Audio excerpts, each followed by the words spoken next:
عطا فرمائے اے نبی آپ کی امت کا جو فرد شرک نہیں کرے گا، باقی جتنے بھی گناہ کرے گا شرک نہیں کرے گا، میں اس کی مغفرت ضرور فرماؤں گا۔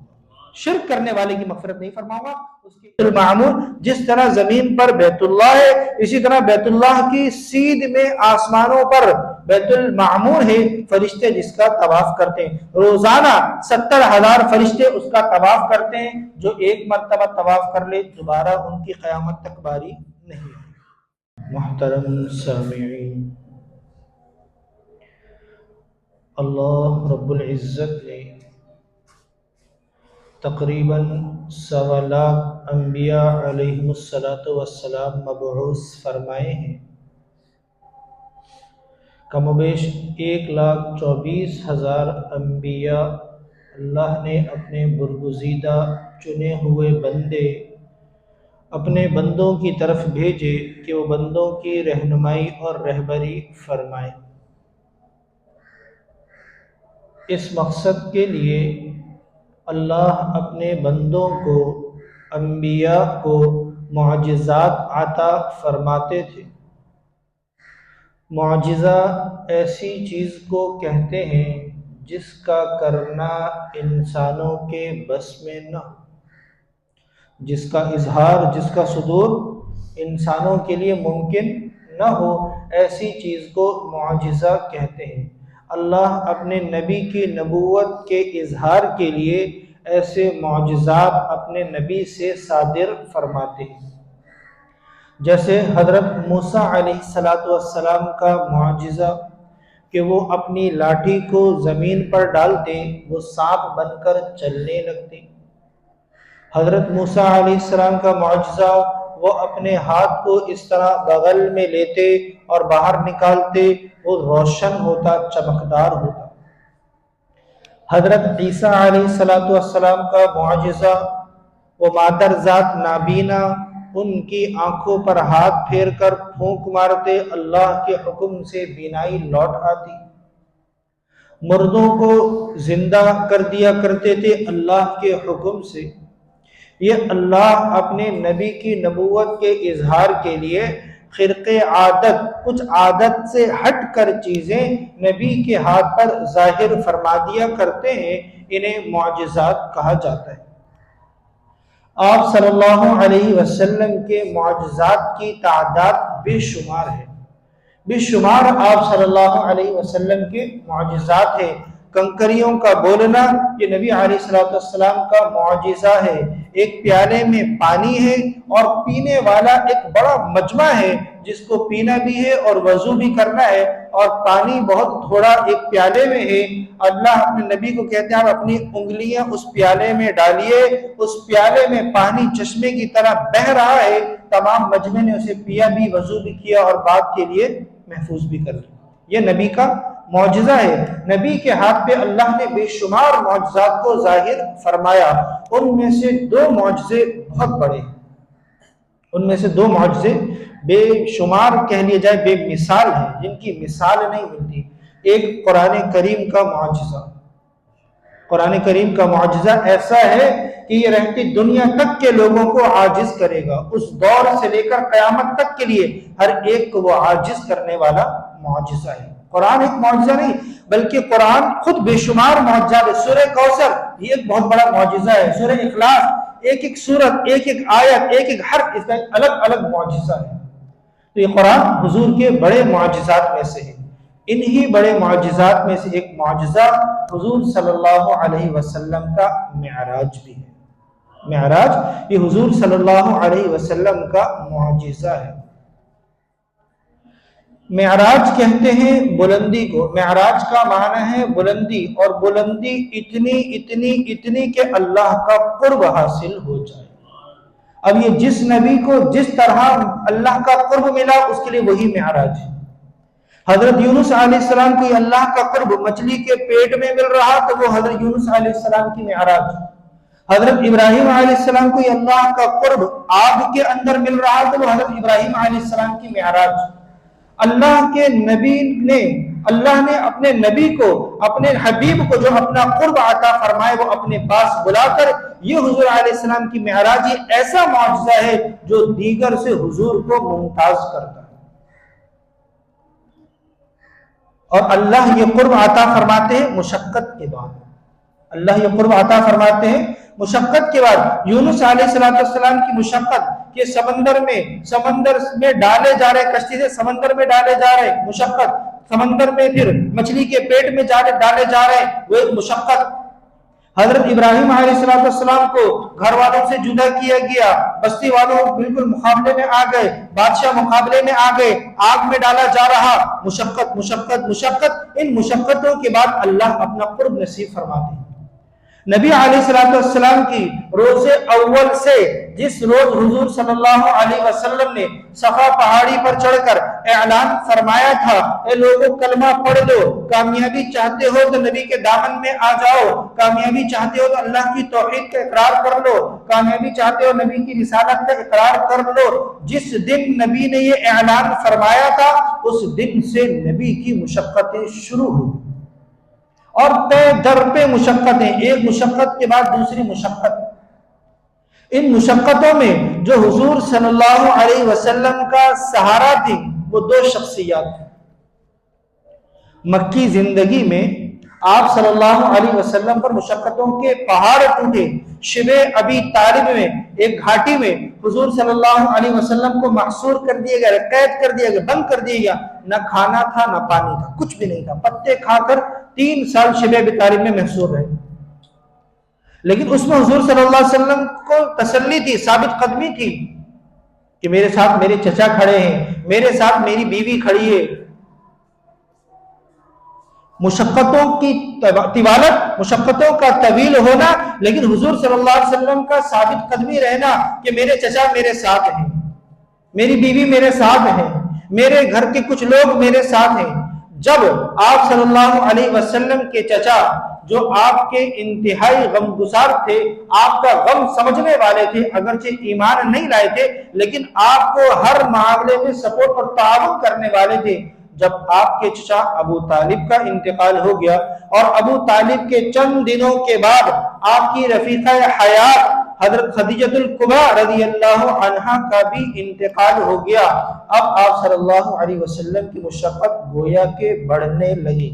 اب آپ صلی اللہ علیہ وسلم نے حضرت زید بن حارثہ رضی اللہ عنہ کو اپنے ساتھ لیا کہ مکہ کے لوگ تو مان رہے نہیں، ہم ایسا کرتے ہیں طائف چلے جاتے ہیں جو یہاں سے تھوڑے سے فاصلے پر ہے، وہاں جا کر وہاں کے بادشاہ ہیں، ان بادشاہوں کو دین کی دعوت دیتے ہیں، ممکن ہے کہ وہ بادشاہ دین کی بات کو قبول کر لے اور اسلام کے پھیلنے میں معاون ثابت ہو۔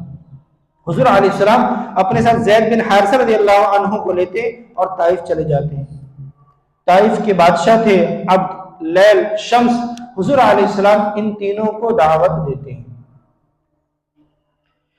کچھ تو حضور علیہ السلام کی بات سننے سے انکار کر دیتے کہ ہمیں آپ کی بات سننی نہیں ہے، اگر آپ سچے ہو تو انکار کرنا مشقت سے خالی نہیں، جھوٹے ہو تو ہمیں ایسے شخص کی بات سننے کی ضرورت ہی نہیں ہے۔ لیکن کوئی آپ علیہ السلام کی بات سن بھی لیتے ہیں، تب بھی سننے کے باوجود آپ صلی اللہ علیہ وسلم کے پیچھے شریر لڑکوں کو لگا دیتے ہیں جو آپ صلی اللہ علیہ وسلم پر پتھر برساتے ہیں۔ پتھر کے برسنے سے آپ صلی اللہ علیہ وسلم کا جسم لہو لہان ہو گیا، خون آپ علیہ السلام کے جسم مبارک سے خون بہنا شروع ہو گیا۔ آپ علیہ السلام نے ایک باغ میں جا کر پناہ لی، فرشتے آپ علیہ السلام کے پاس آ رہے ہیں، اے اللہ کے نبی اگر آپ کہیں تو ان دونوں پہاڑوں کو ملا دیا جائے، درمیان میں جتنے لوگ ہیں سب کو چل جائے، سب کو جان سے مار دیا جائے۔ حضور علیہ السلام فرمایا نہیں، میں اللہ سے امید رکھتا ہوں اگر یہ لوگ ایمان نہ لائے تو ان کی نسل میں لوگ ایمان لے کر آئیں گے۔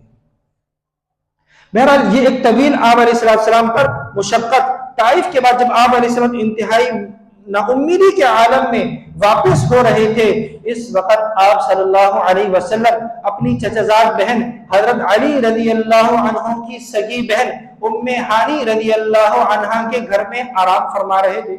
آپ علیہ السلام سو رہے تھے کہ آپ علیہ السلام فرماتے ہیں کہ چھت پھٹی، چھت سے حضرت جبرائیل علیہ السلام تشریف لائے اور مجھے لیا اور مجھے لے کر مسجد حرام تشریف لے گئے، بیت اللہ لے گئے، اور بالکل حتیم میں مجھے لٹا دیا گیا، زمزم کے کنویں کے بالکل قریب، اور ایک سنہری تشت پیالہ لایا گیا، اس میں زمزم تھا، میرا سینہ گلے سے لے کر ناف تک چیرا گیا اور میرا دل نکالا گیا اور میرے دل کو زمزم سے دھویا گیا، اور اس کے بعد واپس اس جگہ پہ رکھ کر میرے دل کو میرے سینے کو سی دیا گیا، اور اس کے بعد میرے لیے براق لائی گئی۔ براق ایک سواری ہے جو خچر سے چھوٹی ہے اور گدھے سے تھوڑی بڑی ہے، بالکل سفید رنگ کی۔ حضور فرماتے ہیں میرے لیے براق لائی گئی اور مجھے براق پر سوار کیا گیا اور میں براق پر جانے لگا۔ براق انتہائی تیز رفتار سواری ہے، جہاں انسان کی نگاہ پڑتی ہے براق کا ایک قدم اتنی دور پڑتا ہے، جتنی دور انسان کی نظر جا سکتی ہے براق کا ایک قدم وہاں پڑتا ہے۔ ایک روایت میں آیا براق کو مستی ہوئی، براق شوقی میں اترانے لگا۔ حضرت جبرائیل علیہ السلام نے فرمایا کہ اترا مت، تجھ پر آج وہ ہستی سوار ہے، اس سے مبارک ہستی اس دنیا میں کوئی نہیں۔ روایت میں آتا ہے براق بالکل پسینے میں شرابور ہو گیا کہ اب میرا کیا ہوگا کہ میرے اوپر اس کائنات کی سب سے بزرگ ہستی سوار ہے، کہیں کوئی گستاخی نہ ہو جائے۔ آپ صلی اللہ علیہ وسلم براق پر سوار ہو کر جانے لگے۔ آپ صلی اللہ علیہ وسلم کو حضرت جبرائیل علیہ السلام نے 4 مقامات پر اتارا کہ اے نبی یہاں پر اتر جائیے اور 2 رکعت نفل پڑھ لیجیے۔ سب سے پہلے مدینہ میں، اس کے بعد وادی سینا میں جہاں حضرت موسیٰ علیہ السلام کو نبوت ملی طور سینا میں، اس کے بعد تیسرے نمبر پر مدین میں جہاں حضرت شعیب علیہ السلام کی نبوت تھی، اور چوتھے نمبر پر مقام لحم جہاں حضرت عیسیٰ علیہ السلام کی ولادت ہوئی۔ ان 4 مقامات پر حضور صلی اللہ علیہ وسلم کو براق سے اتارا گیا اور 2 رکعت نفل پڑھا کر پھر سوار کیا گیا۔ جب حضور صلی اللہ علیہ وسلم جانے لگے تو آپ صلی اللہ علیہ وسلم کو ایک بوڑھی عورت نے آواز دی۔ حضرت جبرائیل علیہ السلام فرمایا یا رسول اللہ بالکل اس طرف نہ دیکھیے، چلتے رہیے۔ تھوڑا اور آگے گئے، ایک بوڑھے آدمی نے حضور علیہ السلام کو آواز دی۔ حضرت جبرائیل علیہ السلام فرمایا یا رسول اللہ بالکل آگے چلیے، نہ دیکھیے۔ پھر جب آگے گئے تو دیکھا ایک جماعت کھڑی ہے، وہ کہہ رہی ہے السلام علیکم یا اول، السلام علیکم یا آخر، السلام علیکم یا حاشر۔ حضرت جبرائیل علیہ السلام نے فرمایا یا رسول اللہ یہ انبیاء علیہ السلام کی جماعت ہے، ان کو جواب دیجیے۔ حضور علیہ السلام نے فرمایا کہ پہلے 2 لوگوں کی طرف متوجہ ہونے سے منع کیا گیا، کیا وجہ؟ فرمایا یا رسول اللہ وہ بوڑھی عورت دنیا تھی، بس دنیا کی عمر اتنی ہی رہ گئی جتنی بڑھاپے کے بعد ایک انسان کی عمر رہ جاتی ہے، بس اب دنیا قریب ختم کے، اگر آپ اس طرف متوجہ ہوتے تو آپ کی امت دنیا کی طرف متوجہ ہو جاتی۔ اچھا بوڑھا آدمی، یا رسول اللہ بوڑھا آدمی شیطان تھا، اگر آپ اس کی طرف متوجہ ہو جاتے تو شیطان آپ کی پوری امت کو گمراہ کر دیتا، اس لیے آپ کو اس طرف متوجہ ہونے سے روکا گیا۔ پھر حضور صلی اللہ علیہ وسلم کو سیدھا مسجد اقصی لے جایا گیا۔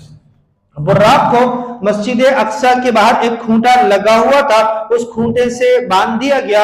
حضور علیہ السلام سے جبرائیل علیہ السلام نے فرمایا یہ وہ کھونٹا ہے جس سے پہلے کے انبیاء اپنی سواریوں کو باندھا کرتے تھے، آپ کی سواری کو بھی یہی باندھا گیا ہے۔ اس کے بعد حضور صلی اللہ علیہ وسلم فرماتے ہیں جب میں مسجد اقصی میں داخل ہوا تو میں نے دیکھا بہت سارے لوگ بیٹھے ہوئے ہیں، سب نماز پڑھ رہے ہیں، گویا کہ فرض نماز کے انتظار میں، جیسے کوئی جماعت ہونے والی ہوگی ایسی کسی جماعت کے انتظار میں ہے۔ اگرچہ کوئی فرض نماز نہیں تھی لیکن ایک سمجھانے کے لیے کیفیت کے طور پر بتا رہا ہوں کہ لوگ جمع ہیں، گویا کہ اب فرض نماز ہونے والی ہے۔ اس طرح لوگ جمع تھے۔ حضور علیہ السلام بھی مسجد اقصی میں آتے ہیں اور حضور صلی اللہ علیہ وسلم تحیۃ المسجد کی 2 رکعت نفل پڑھتے ہیں۔ اب حضور بھی انتظار میں بیٹھے ہوئے کہ کیا ہوگا۔ حضرت جبرائیل علیہ السلام تشریف لاتے ہیں، آپ علیہ السلام کا ہاتھ پکڑ کر آپ علیہ السلام کو مصلی پر کھڑا کرتے ہیں کہ یا رسول اللہ نماز پڑھائیے۔ حضور صلی اللہ علیہ وسلم نماز پڑھاتے ہیں، پیچھے پڑھنے والوں میں انبیاء اور فرشتے تھے، یہی آپ علیہ السلام کو امام الانبیاء کا لقب ملا۔ پیچھے جبرائیل علیہ السلام بھی آپ علیہ السلام کی امامت میں نماز پڑھ رہے تھے۔ جب نماز پڑھی اس کے بعد انبیاء نے مختلف الفاظ کے ساتھ اللہ کی تعریفیں کی۔ حضرت داؤد علیہ السلام نے اللہ کی تعریف کی کہ وہ بڑی قدرت والی ذات ہے، بڑی سلطنت والی ذات ہے، جس نے مجھے بادشاہت عطا فرمائی، جس نے مجھے زبور عطا فرمائی۔ حضرت ابراہیم علیہ السلام نے اللہ کی تعریف کی، پاک ہے وہ ذات جس نے مجھے اپنا خلیل بنایا۔ حضرت موسیٰ علیہ السلام اللہ کی تعریف فرما رہے، پاک ہے وہ ذات جس نے مجھے اپنا کلیم بنایا۔ جب سب نے تعریف کی، حضور صلی اللہ علیہ وسلم نے فرمایا، پاک ہے وہ ذات جس نے مجھے اپنا حبیب بنایا، پاک ہے وہ ذات جس نے مجھے سب سے آخر میں مبعوث فرمایا لیکن مجھے امام الانبیاء بنایا، پاک ہے وہ ذات جس نے مجھے خاتم النبیین بنایا، پاک ہے وہ ذات جس نے میری امت کو آخری امت بنایا لیکن تمام امتوں پر جنت کو حرام کر دیا جب تک میری امت جنت میں نہ جائے۔ حضرت ابراہیم علیہ السلام نے فرمایا، ان تعریفوں کی بنیاد پر اللہ نے آپ کو امام بنایا، ان خاصیتوں کی وجہ سے اللہ نے آپ کو ہم سب کا امام بنایا۔ اس کے بعد ایک سواری لائی گئی جس سواری پر حضور صلی اللہ علیہ وسلم کو آسمانوں پر لے جایا گیا۔ آسمانوں پر، ساتوں آسمانوں پر اللہ رب العزت نے آپ صلی اللہ علیہ وسلم کی انبیاء علیہم السلام سے ملاقات کروائی۔ ساتوں آسمانوں پر انبیاء علیہم السلام سے ملاقات ہوئی۔ سب سے پہلے آسمان پر جب پہنچتے ہیں، حضرت جبرائیل علیہ السلام آسمان پر دستک دیتے ہیں، فرشتہ پوچھتا ہے کون؟ حضرت جبرائیل علیہ السلام فرماتے میں جبرائیل۔ پوچھتے کہ اکیلے آئے ہو یا ساتھ بھی کوئی ہے؟ فرمایا میرے ساتھ محمد صلی اللہ علیہ وسلم نے۔ پوچھا، فرشتے پوچھتے کیا بلایا گیا ہے یا بغیر بلائے آئے ہیں؟ حضرت جبرائیل علیہ السلام فرماتے ہیں کہ اللہ نے بلایا ہے، اللہ نے بلایا ہے۔ آسمان کا دروازہ کھل جاتا ہے، حضرت جبرائیل علیہ السلام فرماتے ہیں یا رسول اللہ سلام کیجئے۔ آپ علیہ السلام سلام کرتے ہیں، سامنے حضرت آدم علیہ السلام۔ حضرت آدم علیہ السلام فرماتے ہیں مرحبا بالابن الصالح وبالنبی الصالح، میرے نبی کو اور میرے بیٹے کو خوش آمدید۔ حضرت آدم علیہ السلام پہلے آسمان پر خوش آمدید کہتے ہیں، دوسرے آسمان پر حضرت عیسیٰ اور حضرت یحییٰ علیہ السلام سے ملاقات ہوتی ہے، اس طرح وہ بھی کہتے ہیں مرحبا بالاخ الصالح وبالنبی الصالح، نبی کو خوش آمدید جو کہ ہمارے بھائی ہیں۔ حضرت عیسیٰ اور یحییٰ خوش آمدید کر رہے ہیں۔ تیسرے آسمان پر یوسف علیہ السلام، چوتھے پر ادریس علیہ السلام، پانچویں پر ہارون علیہ السلام، چھٹے پر موسیٰ اور ساتویں پر ابراہیم علیہ السلام۔ تمام انبیاء نے حضور صلی اللہ علیہ وسلم کو خوش آمدید کہا ہے۔ حضرت ابراہیم علیہ السلام جس وقت ساتویں آسمان پر ملاقات ہو رہی ہے، حضرت ابراہیم علیہ السلام بیت المعمور سے ٹیک لگائے ہوئے بیٹھے تھے جس وقت حضور صلی اللہ علیہ وسلم پہنچے۔ بیت المعمور جس طرح زمین پر بیت اللہ ہے، اسی طرح بیت اللہ کی سیدھ میں آسمانوں پر بیت المعمور ہے، فرشتے جس کا طواف کرتے ہیں۔ روزانہ 70,000 فرشتے اس کا طواف کرتے ہیں، جو ایک مرتبہ طواف کر لے دوبارہ ان کی قیامت تک باری نہیں آئی۔ بیت المعمور حضور صلی اللہ حضرت ابراہیم علیہ السلام ٹیک لگائے وہ بیٹھے تھے، حضور علیہ السلام پہنچتے ہیں، حضور علیہ السلام سلام کرتے ہیں اور ابراہیم علیہ السلام خوش آمدید کہتے ہیں۔ اس کے بعد حضرت ابراہیم علیہ السلام فرماتے ہیں اے نبی آپ پر بھی سلامتی ہو، اور جب آپ واپس جائیں اپنی امت کو بھی میرا سلام کہنا۔ حضرت ابراہیم علیہ السلام نے حضور صلی اللہ علیہ وسلم کے واسطے سے ہم سب کو سلام کہلوایا ہے۔ فقہا نے لکھا ہے جب ہم تک یہ سلام پہنچے تو ہم بھی یہ کہیں وعلیہ السلام ورحمۃ اللہ وبرکاتہ، ہم سب کہہ لیں تاکہ سنت ادا ہو جائے، وعلیہ السلام ورحمۃ اللہ وبرکاتہ۔ حضرت ابراہیم علیہ السلام نے ہمیں سلام بھی دیا، اس کے بعد ایک پیغام بھی دیا، اے نبی اپنی امت سے کہہ دیجئے گا جنت چٹیل میدان ہے۔ اے نبی اپنی امت سے کہہ دیجئے گا جنت چٹیل میدان ہے، اس میدان کی تعمیر کر لیں اور اس پہ سبزہ لگا دیں اور اس کو تیار کر لیں، اور اس کی تیاری سبحان اللہ، الحمدللہ، اللہ اکبر، اللہ کا ذکر، اللہ کی بڑائی، یہ اس چٹیل میدان کو باغ بنانا ہے، دنیا سے ہی اس میدان کو باغ بنا کر آ جائے۔ یعنی ابراہیم علیہ السلام ہم تک یہ پیغام پہنچوا رہے ہیں۔ اس کے بعد بیت المعمور سے اوپر آپ صلی اللہ علیہ وسلم اور حضرت جبرائیل علیہ السلام تشریف لے جاتے ہیں۔ آگے صریف الاقلام جہاں قلم کے لکھنے کی آواز آ رہی تھی، یہ وہ مقام ہے جہاں انسانوں کی تقدیریں لکھی جاتی ہیں۔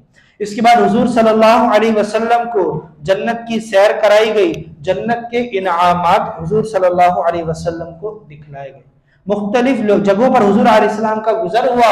حضور علیہ السلام نے حضرت جبرائیل سے پوچھا یہ کیا ہے؟ حضرت جبرائیل علیہ السلام بتلاتے یا رسول اللہ یہ ہے۔ ایک جگہ آپ علیہ السلام نے دیکھا کہ چند لوگ ہیں وہ زمین میں کھیتی ڈالتے ہیں اور ڈالنے کے ساتھ ہی وہ کھیتی پک کر تیار ہو جاتی ہے اور وہ اس کو کاٹنے میں لگ جاتے ہیں۔ حضور علیہ السلام جبرائیل یہ کیا ہے؟ بالکل زمین میں بیج ڈالا اور کھیتی تیار اور اتنی وافر مقدار میں۔ یا رسول اللہ یہ وہ لوگ ہیں جو دنیا میں صدقہ اور خیرات دیتے ہیں، بس اس طرح یہاں ان کی کھیتی تیار ہو رہی ہے، جب وہ یہاں آئیں گے تو ان کھیتیوں کو کاٹیں گے۔ اس طرح اللہ نے مختلف جنت کی حضور صلی اللہ علیہ وسلم کو سیر کرائی گئی، مختلف جگہوں کو حضور علیہ السلام کو دکھایا گیا۔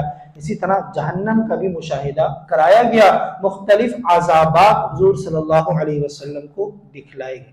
ایک عذاب دکھلایا گیا کہ ایک جماعت ہے، ان کے ناخن تانبے کے ہیں اور وہ تانبے کے ناخنوں سے اپنے چہرے اور اپنے سینے کے گوشت کو یوں نوچتے ہیں کہ ایک ہڈی ظاہر ہو جاتی ہے۔ حضور نے پوچھا ہے جبرائیل یہ کون ہے؟ فرمایا یا رسول اللہ یہ آپ کی امت کے وہ لوگ ہیں جو غیبت کرتے ہیں۔ ایک جماعت کو دکھایا گیا کہ ان کے پیٹ ایسے جیسے بڑے بڑے گھر اور مٹکے کی صورت میں پیٹ گول ہوئے ہوئے اور اس کے اندر بچھو جو باہر سے نظر آ رہے وہ ڈستے ہیں اور وہ اس کی تکلیف سے تڑپ رہے ہیں۔ حضرت جبرائیل سے حضور پوچھتے ہیں جبرائیل یہ کون ہے؟ فرمایا یا رسول اللہ یہ آپ کی امت کے سود خور ہیں، جو سود کھائیں گے اللہ ان کو ان عذابوں میں مبتلا کرے گا۔ مختلف عذابات حضور کو دکھلائے گئے۔ ایک عذاب دکھلایا گیا کہ ایک شخص ہے، اس کا سر انتہائی بڑا ہے، پتھر کے اوپر رکھا ہوا ہے، فرشتہ اوپر سے دوسرا پتھر پھینکتا ہے، اس کا سر چکنا چور ہو جاتا ہے، وہ تکلیف سے تڑپتا ہے، جب تڑپ اس کی ختم ہوگی وہ سر دوبارہ بن جاتا ہے، پھر دوبارہ فرشتے اس پر پتھر مارتے ہیں۔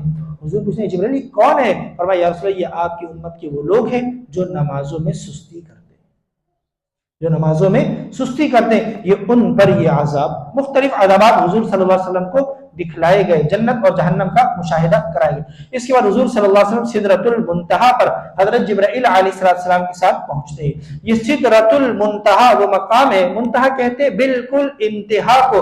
فقہاء نے لکھا انتہا سے مراد زمین سے جو چیزیں اوپر کی طرف جا رہی ہیں اعمال، وہ منتہا پر اس مقام پر رکتے ہیں، اس کے بعد اوپر کے فرشتے اس کو اوپر لے کر جاتے ہیں اور اوپر سے جو احکامات اترتے ہیں اوپر کے فرشتے اس مقام تک لے کر آتے ہیں، پھر نیچے کے فرشتے یہاں سے لے کر آتے ہیں۔ نیچے والوں کا اوپر داخلہ بند ہے اور اوپر والوں کا نیچے داخلہ بند ہے۔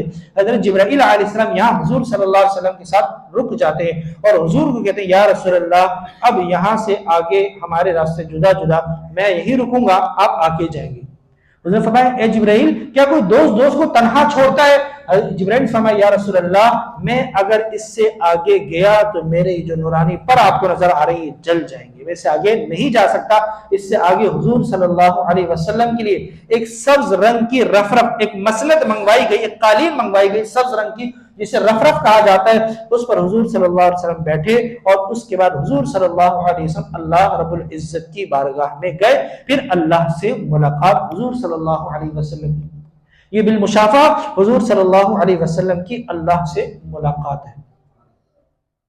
بہت سارے لوگوں نے حضور علیہ السلام کی اس معراج کا انکار کرنے کی کوشش کی ہے کہ معراج حضور نے حقیقی آنکھوں سے نہیں کیا۔ اگر حقیقی آنکھوں سے یہ معراج نہ ہوتی، اللہ رب العزت نے جہاں 15ویں پارے میں معراج کا ذکر کیا وہاں 2 لفظ لے کر آئے جو اس معراج کے حقیقی ہونے پر دلالت کر رہے ہیں، اور بہت ساری باتیں جو اس معراج کے حقیقی ہونے پر دلالت کری، وہ 2 باتیں ہیں۔ نمبر 1 اللہ نے پہلے ہی لفظ استعمال کیا سبحان، پاک ہے وہ ذات پاک ہے جس نے آسمانوں کو بغیر نقشے کے بنا دیا، پاک ہے وہ ذات جس نے زمین کو بغیر نقشے کے بنا دیا، چیزیں وجود نہیں تھی اس نے چیزوں کو وجود دے دیا، انسان نہیں تھے اس نے انسانوں کو بنا دیا، یہ پھل پھول جو نظر آ رہے نہیں تھے اللہ نے بنا دیے، پہاڑ سمندر دریا نہیں تھے اللہ نے بنا دیے۔ اللہ پہلے ہی لفظ لے کر آ رہے پاک، میں جب اتنے کام کر سکتا ہوں جو انسانوں کی سوچ سے باہر ہے تو یہ کرنا میرے لیے کیا مشکل ہے، یہ بھی انسان کی سوچ سے باہر ہے۔ دوسرا لفظ ہے عبد، عبد کہتے ہی انسان کو ہے جس کے ساتھ بدن بھی ہو اور روح بھی ہے، اسے ہی عبد کہا جاتا ہے۔ تو اللہ 2 لفظ لا کر بتا رہے ہیں کہ یہ معراج حقیقی ہوئی ہے، یہ خواب میں نہیں ہوئی۔ جب معراج میں حضور صلی اللہ علیہ وسلم اللہ کی بارگاہ میں پہنچتے ہیں تو اللہ پوچھتے ہیں اے حبیب میرے لیے کیا لائے؟ میرے پاس آپ بطور مہمان کے آ رہے ہیں، میرے پاس کیا لائے؟ حضور صلی اللہ علیہ وسلم فرمائے التحیات للہ والصلوات والطیبات، اے اللہ میں آپ کے لیے یہ لایا، التحیات تمام زبانی عبادت اے اللہ آپ کے لیے، والصلوات اے اللہ تمام بدنی عبادتیں آپ کے لیے، والطیبات اے اللہ تمام مالی عبادتیں للہ صرف اور صرف آپ کے لیے۔ یہ تین باتیں حضور علیہ السلام نے فرمائی، پھر تین باتیں اللہ نے فرمائی، السلام علیکہ ایہا النبی ورحمۃ اللہ وبرکاتہ، اے نبی آپ پر سلامتی ہو، اے نبی آپ پر رحمتیں ہو، اے نبی آپ پر برکتیں۔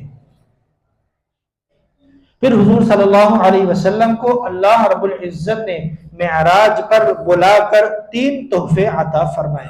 نمبر ایک، سورہ بقرہ کی آخری دو آیتیں، جو آمن الرسول بما انزل الیہ من ربہ، یہ جو سورہ بقرہ کی آخری دو آیتیں ہیں، یہ بطور تحفہ کے اللہ نے معراج پر بلا کر عطا فرمائی ہیں۔